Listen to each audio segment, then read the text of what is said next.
Wild Money Monologues was born out of my desire to broaden the conversation around money, to create a global conversation about how we are in relationship with money right now. The performance that we are creating is the result of 8 women exploring their stories and allowing their stories to transform them as we look inwardly as well as outwardly at the ways that we've been impacted, at the stories that we've told ourselves, at the stories that have been told to us. This exploration is personally transformative, and the desire is also to have a broader reach, a broader experience, to have more people thinking about and exploring what money means and where it can serve them and how we can change things. I am 13 automatic monthly payments of $103.18 away from being completed with my student loan payments. I come from a background of artists and entrepreneurs. I borrowed 4 cents from my teacher. I was in 2nd grade. When I was a little girl, my sisters and I would visit my grandparents in Princeton, New Jersey. And the first thing that we would do when we went into their house was make a beeline for the pair of glass swans. Once upon a time, before 1900, a little girl was born into a very wealthy family. And I parked that big rig in the hotel parking lot and walked into my security job. Some of the advice I got from my father in terms of finances when I was in college, and he said, "Don't bother, it's not worth it. Just pay the interest while you're in school. It's good for you." On my father's side, businessmen. So the next day, I had to bring 4 cents to repay my teacher. Put together and the tie and... My mother knew that this was all going down, but my father did not, and he was the one on duty that day, and so I had to ask him for the 4 cents.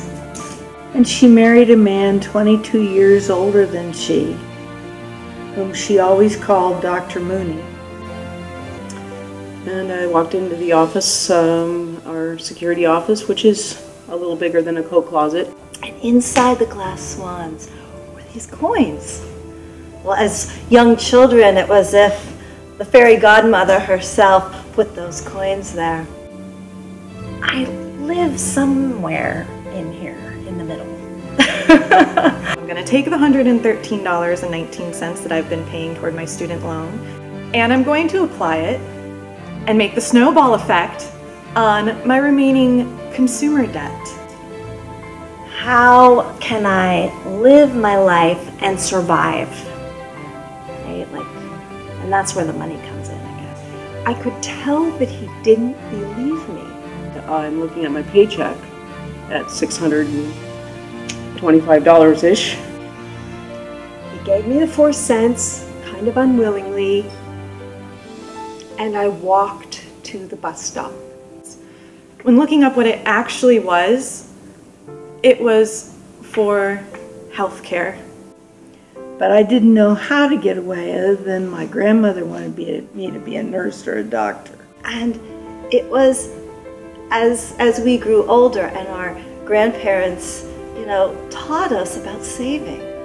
And oh man, I got a paycheck and I kept getting raises, and I was making that same amount of money when I was 17 and 18 years old. And I am now 43 years old. Well, my dad said, "You can't be a doctor. You're going to be a wife and a mother. You'll have to be a nurse." And I was just, what do I do next? What do I do next? What do I do next? Following the path. And there I was, and I spent the 4 cents. But the lesson in it was that these coins were something that always appeared. I was sucked in, I think, at that moment to a time warp.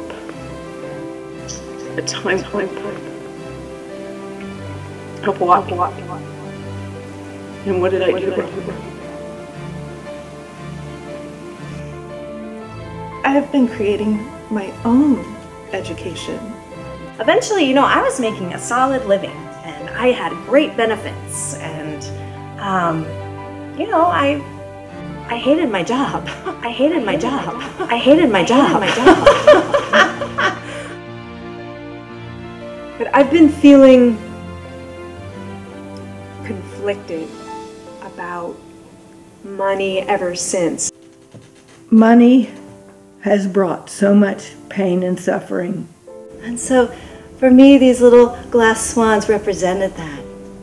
I felt shame of decisions I made. And the healing portion has been that I have been choosing my own path. And that's just becoming illuminated in my story. The abundance that is available in the world and cultivating that relationship with money, that if I save or show up, that it will be met somehow and valued. I don't know what I did wrong.